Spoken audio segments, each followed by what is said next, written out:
पहाड़ियों के बीच बसा रामगढ़ एक शांत गांव था। गांव के पास एक घना जंगल था और उसके बीच में खड़ा था एक पुराना किला। गांव वाले कहते थे कि उस किले में एक श्रापित राजकुमार रहता है और जो भी वहां जाता है लौट कर नहीं आता। बच्चों, गौर से सुनो। उस खौफनाक जंगल के आखिरी छोर पर जो खंडहर जैसा किला दिखता है, वो कोई मामूली जगह नहीं है। वहां सदियों से एक राजकुमार एक भयानक श्राप की जंजीरों में जकड़ा हुआ है।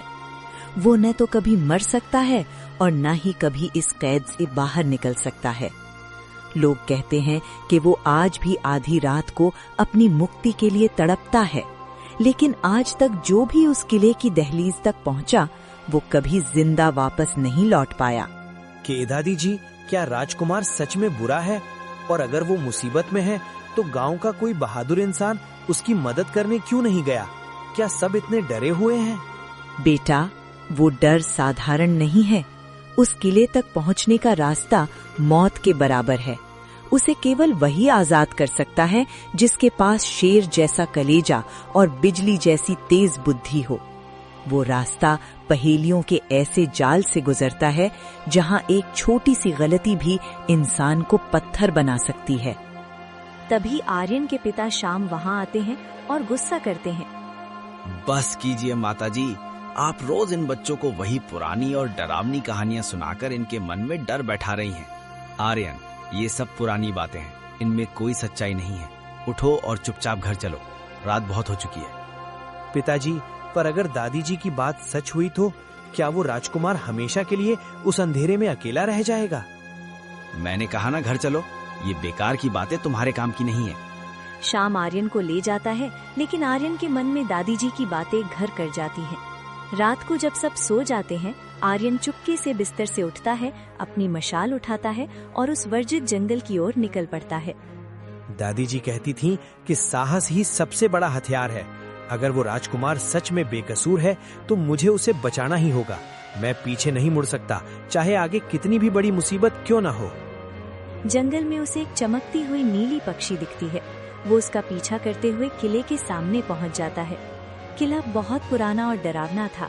आर्यन हिम्मत जुटाकर भारी दरवाजा खोलता है और अंदर पहुंचते ही रोशनी के बीच राजकुमार प्रकट होता है। नौजवान, सदियों बाद आज इस किले में किसी इंसान के कदमों की आहट सुनाई दी है। मैं एक मुनि के अनजाने श्राप के कारण यहाँ कैद हूँ।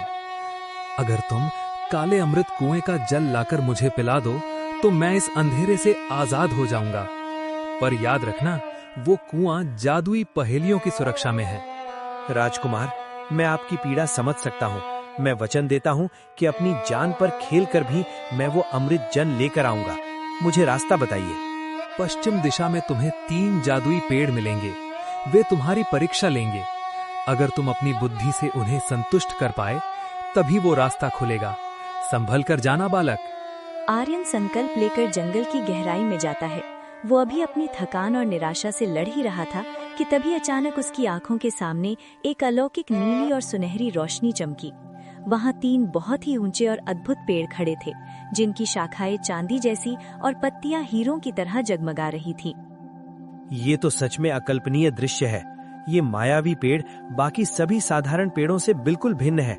यही वो स्थान है। अब मुझे अपनी प्रथम परीक्षा के लिए मानसिक रूप से तैयार हो जाना चाहिए। आर्यन ने जैसे ही सबसे पहले पेड़ के चमकदार तने को छुआ, अचानक आसमान में बिजली कड़की और वो एक दूसरे ही जादुई आयाम में पहुंच गया। उसके सामने अभेद्य पत्थरों का एक विशालकाय दरवाजा था, जिस पर 3 भारी और पुराने ताले जड़े थे। तभी दरवाजे के भीतर से एक भारी और गूंजने वाली आवाज सुनाई दी। सावधान बालक, ये ताले तभी खुलेंगे जब तुम मेरी पहेलियों के सही और सटीक जवाब दोगे। जो सत्य से नहीं डरता और जिसका मन साफ है, वही आगे बढ़ सकता है। क्या तुम इन प्रश्नों के महासंग्राम के लिए तैयार हो? जी हाँ, मैं अपने कर्तव्य के लिए पूरी तरह तैयार हूँ। आप निसंकोच अपना पहला प्रश्न पूछिए। पहला सवाल सुनो बालक। मैं आदि में आता हूँ, मैं अंत में भी पाया जाता हूँ। मैं आकाश के बीच में हूँ, पर धरती पर मेरा कोई निशान नहीं। बताओ, मैं कौन सा अक्षर हूँ? हे द्वार, आपका उत्तर अ अक्षर है। देखिए, अ शब्द आदि की शुरुआत में है और अंत के समापन में भी। आकाश के मध्य में भी अ का ही स्वर गूंजता है। दूसरी परीक्षा। मेरे पास पंख नहीं, फिर भी मैं बादलों के ऊपर सवारी करता हूँ। मेरे पास आंखें नहीं, फिर भी मैं सारी दुनिया को रुला देता हूँ। बताओ मैं कौन हूँ? आप बादलों की बात कर रहे हैं। इनके पास मांस के पंख नहीं, फिर भी ये हवाओं के कंधों पर उड़ते हैं। इनकी आंखों से टपकती बूंदें दुनिया को रुलाती हैं। तीसरा प्रश्न। वो कौन सा खजाना है जिसे जितना बांटोगे आत्मा उतनी ही अमीर होगी, जिसे कोई राजा छीन नहीं सकता और आग जला नहीं सकती? ये अनमोल रत्न ज्ञान है। धन तो खर्च करने से कम होता है, पर विद्या वो ज्योति है जो बांटने पर और तीव्र होती है। चौथी चुनौती। मैं जन्म लेते ही उड़ने लगता हूँ। मेरा पिता अग्नि है और माता लकड़ी, पर जल से मिलते ही मैं मर जाता हूँ। बताओ मैं क्या हूँ? इसका उत्तर धुआं है। अग्नि और लकड़ी के मिलन से पैदा होकर ये सीधे आकाश की ओर भागता है। ये उजाले को अंधकार में बदल सकता है। अंतिम प्रश्न। मैं वो योद्धा हूँ जो बिना तलवार के लड़ता हूँ और आंखों की खिड़की से बाहर निकलता हूँ। बताओ मेरा नाम क्या है? ये आंसू हैं। इनका जन्म सीधे हृदय की गहराइयों से होता है। ये भावनाओं के वो योद्धा हैं जो शस्त्रों से नहीं, संवेदनाओं से युद्ध जीतते हैं। जैसे ही आर्यन ने अंतिम पहेली का उत्तर दिया, तीनों ताले बिजली की कड़क के साथ खुल गए और वो विशाल पत्थर का दरवाजा हवा में विलीन हो गया। आर्यन वापस जादुई पेड़ों के पास पहुंच गया। अब वहां सिर्फ 2 पेड़ बचे थे। आर्यन ने बिना समय गवाए दूसरे पेड़ को छुआ और अचानक एक अत्यंत डरावनी और घृणित भूत नगरी में पहुंच गया। वहां चारों ओर हड्डियां बिखरी थीं और एक भयानक चुड़ैल हवा में झूलते हुए अट्टहास कर रही थी। बेवकूफ बालक आर्यन, तुम्हारा काल के गाल में स्वागत है। मैंने सदियों से किसी ताजे इंसान का मांस नहीं चखा है और ना ही किसी का गर्म रक्त पिया है। आज मेरी युगों पुरानी भूख शांत होगी। तुम अब इस नगरी से जीवित वापस नहीं जा पाओगे। देखो मेरी शक्ति। उस चुड़ैल का रूप पल पल में और भी विकराल और विभत्स होता जा रहा था। वो जितनी जोर से अपनी डरावनी आवाज में चिल्लाती, उसका आकार एक पहाड़ की तरह विशाल होता जाता। मैं तेरे पीछे खड़ा हूँ, पर तू मुझे पकड़ नहीं सकता। धूप में मैं बलवान हूँ, पर अंधेरे में गायब। बता मैं कौन हूँ? चुड़ैल, तू मुझे मेरी ही परछाई से डरा रही है। ये मेरे शरीर का वो साया है जो प्रकाश का प्रमाण तो देता है, पर जिसका खुद का कोई वजूद नहीं। तू मात्र एक छलावा है। वो कौन सा जीव है जिसका गला है पर सिर नहीं, भुजाएं हैं पर हाथ नहीं, जो सर्दी गर्मी से बचाता है पर खुद निर्जीव है? अब मैं तुमसे बिल्कुल नहीं डरता। तुम शून्य हो। इसका उत्तर कमीज या वस्त्र है। इसके पास गला और भुजाएं हैं, पर ये बेजान है। मैं हर रात रूप बदलता हूँ, कभी आधा तो कभी पूरा। सितारों की फौज मेरी दासी है। बता मेरा नाम? तू चंद्रमा की बात कर रही है, जो रात के सन्नाटे में शीतल चांदनी बनकर दुनिया पर राज करता है। मेरे पास मुंह है पर मैं बोल नहीं सकती, बिस्तर है पर सो नहीं सकती। मैं निरंतर दौड़ती हूँ पर पैर नहीं है। बता क्या हूँ मैं? ये नदी है जिसका मुहाना उसका मुंह है और तल उसका बिस्तर। वो कभी ठहरती नहीं। मैं लोहा काट सकता हूँ और पत्थरों को चूर्ण कर सकता हूँ। मैं राजाओं को बूढ़ा और साम्राज्यों को मिट्टी बना देता हूँ। बता मेरी शक्ति क्या है? वो महान और अजेय शक्ति समय है। समय का पहिया सबको धूल में मिला देता है। इसके प्रहार से कोई भी पत्थर या साम्राज्य बच नहीं सकता। जैसे ही आर्यन ने अपना सारा डर त्याग कर साहस दिखाया, वो विशालकाय चुड़ैल चीखने लगी और उसका शरीर सिकुड़कर एक छोटी सी तुच्छ गुड़िया जैसा हो गया और अंततः धुएं में उड़ गया। आर्यन वापस तीसरे पेड़ के पास आ गया। अब वहाँ सिर्फ अंतिम पेड़ बचा था। जैसे ही उसने साहस बटोरकर उसे छुआ, वो एक शांत घास के मैदान में पहुंचा, जहाँ एक भूखा और शक्तिशाली शेर एक घायल और असहाय हिरण पर प्राणघातक हमला करने वाला था। ठहर जाइए जंगल के स्वामी, आप इस बेकसूर, घायल और डरे हुए हिरण पर प्रहार नहीं कर सकते। ये अधर्म है, कृपया इसे जीवन दान दें। इंसानी बालक, मेरे मार्ग से हट जाओ। मुझे कई दिनों से भोजन नहीं मिला है और मेरी भूख चरम पर है। अगर तुम मेरे और मेरे शिकार के बीच में आए तो मैं तुम्हें भी फाड़ दूंगा। अगर आपको केवल अपनी भूख ही मिटानी है तो आप इस मासूम हिरण के बदले मुझे अपना ग्रास बना लीजिए, लेकिन इस निर्दोष जीव को अपनी संतान के पास जाने दीजिए। क्या तुम एक मामूली हिरण के लिए अपनी जान देने को तैयार हो? मैंने आज तक इंसानों में इतनी निस्वार्थ भावना नहीं देखी। बालक, तुम्हारी निस्वार्थ भावना और त्याग देखकर मेरा कठोर हृदय भी पिघल गया है। वास्तव में तुम इस परीक्षा के योग्य हो।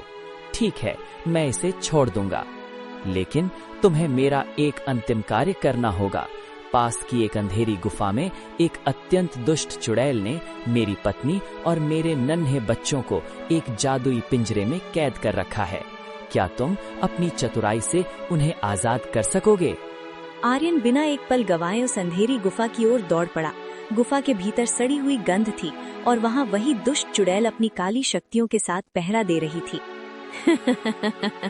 तो आखिर तुम यहाँ पहुँच ही गए, उस शेर के परिवार को छुड़ाने की मंशा लेकर। लेकिन याद रहे बालक, मेरी कैद से कोई आज तक नहीं छूटा।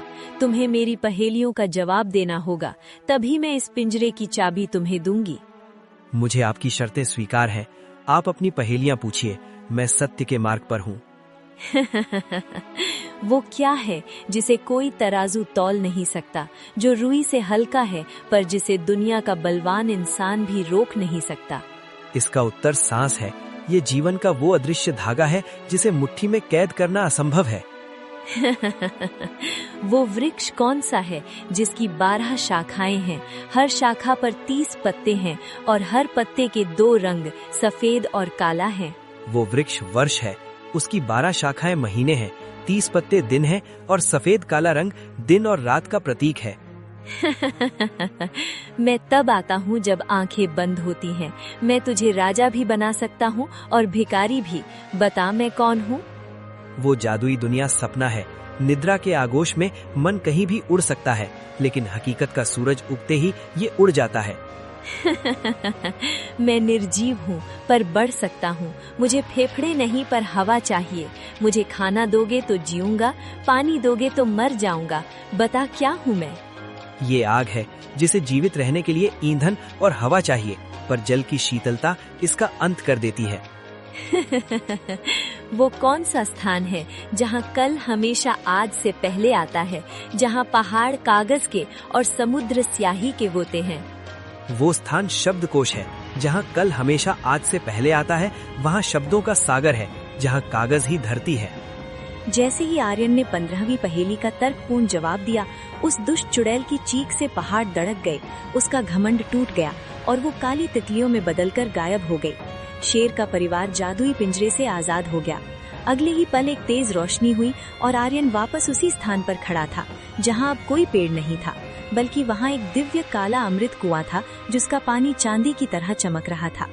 आर्यन ने बिना देर किए अपने पात्र में वो पवित्र जल भरा और अपनी पूरी शक्ति से किले की ओर दौड़ लगा दी। इधर किले में राजकुमार अत्यंत निराश और दुखी होकर बैठे थे। 5 दिन और 5 रातें बीत चुकी हैं। नन्हा आर्यन अभी तक वापस नहीं आया। मुझे डर है कि वो भी उन मायावी शक्तियों का शिकार हो गया। मुझे उस मासूम और बहादुर बालक को मौत के मुंह में नहीं भेजना चाहिए था। राजकुमार अभी अपनी बात पूरी भी नहीं कर पाए थे कि तभी किले का विशाल द्वार धड़ाम से खुला। आर्यन पसीने से तरबतर लेकिन चेहरे पर जीत की मुस्कान लिए अंदर आया। उसने वो अमृत जल राजकुमार के हाथों में दिया। राजकुमार ने जैसे ही उस जल की कुछ बूंदें पी, उनके शरीर से काली जंजीरें टूटकर गिर गईं और पूरा किला रोशनी से नहा उठा। राजकुमार अब सदियों पुराने उस भयानक श्राप से पूरी तरह मुक्त हो चुके थे। कोटि कोटि धन्यवाद वीर आर्यन। तुम्हारी निस्वार्थ भावना, साहस और बुद्धिमानी ने मुझे सदियों की इस नारकीय कैद से आजाद कर दिया है। तुम और तुम्हारा गांव अब हमेशा सुरक्षित और खुशहाल रहेंगे। आर्यन गौरव के साथ अपने गांव रामगढ़ लौट आया। जब उसके माता पिता श्याम और दादी जी ने उसकी इस महागाथा को सुना तो उनकी आंखों में गर्व के आंसू आ गए। पूरे गांव में आर्यन की जय जयकार होने लगी। अब वो रहस्यमयी और डरावना किला एक सुंदर महल में बदल गया था, जहाँ राजकुमार और गांव वाले मिलकर खुशियाँ मनाने लगे। अरे आपने ये वीडियो तो देख ली, अब देर किस बात की। दोस्तों, कहानी अच्छी लगी हो तो इस चैनल को जरूर सब्सक्राइब करें, लाइक करें, कमेंट करें। ये आपका एक कदम है जो हमें हर रोज प्रेरणा देता है। हमारा चैनल अभी नया है, कृपया सब्सक्राइब करें।